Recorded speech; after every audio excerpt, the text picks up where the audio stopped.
ശ്രീനാരായണ സാഹോദര്യ പുരസ്കാരം Kanthapuram A P Abubakar മുസ്ലിയാർക്ക് മതേതര ഇടപെടലാണ് സ്വാമി ശാശ്വതികാനന്ദ സാംസ്കാരിക കേന്ദ്രത്തിന്റെ പുരസ്കാരം. SNDP യോഗം മുൻ പ്രസിഡന്റ് അഡ്വക്കേറ്റ് CK വിദ്യാസാഗർ ചെയർമാനായ ജൂറിയാണ് അവാർഡ് നിർണയം നടത്തിയത്. 1 ലക്ഷം രൂപയും പ്രശസ്തി പത്രവും ഫലകവും അടങ്ങുന്നതാണ് പുരസ്കാരം. ദീപക് ധർമ്മട വിവരങ്ങൾ വെച്ചിരുന്നു. ദീപക്, ഓൾമോസ്റ്റ് എല്ലാ സംവിധാനങ്ങളും പരാജയപ്പെട്ട ഒരിടത്ത് നിമിഷപ്രിയ വിഷയത്തിലൊക്കെ കാന്തപുരം നടത്തുന്ന ഇടപെടൽ, അതുല്യമായ ഇടപെടൽ അദ്ദേഹം നടത്തിയതാണ്. അതൊക്കെ ഈ പുരസ്കാര നിറവിലേക്ക് കാര്യങ്ങൾ എത്തിക്കുന്നതിൽ നിർണായക ഘടകങ്ങളായിട്ടുണ്ടോ ദീപക്?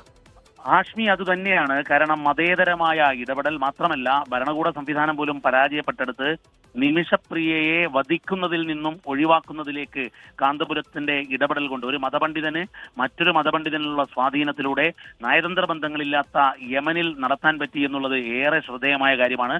അതിനുശേഷമാണ് ഈ പുരസ്കാരം, അതും ശ്രീനാരായണ സാഹോദര്യ പുരസ്കാരം ലഭിക്കുന്നു. കാന്തപുരം AP അബൂബക്കർ മുസ്ലിയാർ ആ അവാർഡിന് അർഹനാകുന്നു എന്ന് പറയുന്നു. ഇത് വലിയ കാര്യം തന്നെയാണ്. അതിനൊരു മതേതര വലിയ പ്രതിച്ഛായ ഉണ്ട് എന്ന് നമുക്ക് വിലയിരുത്താൻ സാധിക്കും. മാത്രവുമല്ല, SNDP യോഗത്തിന്റെ മുൻ പ്രസിഡന്റ് അഡ്വക്കേറ്റ് CK വിദ്യാസാഗർ ചെയർമാനായ ഒരു ജൂറിയാണ് അവാർഡ് തെരഞ്ഞെടുത്തിരിക്കുന്നത്. ശാശ്വതികാനന്ദ സാംസ്കാരിക കേന്ദ്രത്തിൻ്റെതാണ് ഈ പുരസ്കാരം. മറ്റ് ജൂറി അംഗങ്ങളെ പരിശോധിക്കുമ്പോൾ മുൻ രാജ്യസഭ MP ആയിരുന്ന C ഹരിദാസ്, അതുപോലെ തന്നെ MG യൂണിവേഴ്സിറ്റിയിലെ സോഷ്യൽ സയൻസിലെ പ്രൊഫസർ ഡോക്ടർ രാജേഷ് കോമത്ത് തുടങ്ങിയ പ്രമുഖർ ഈ ജൂറിയിൽ ഉണ്ടാകുന്നു.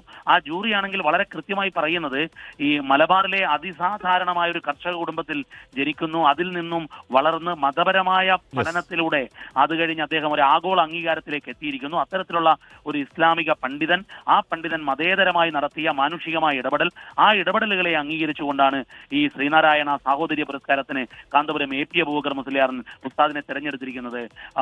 ആഷ്മി.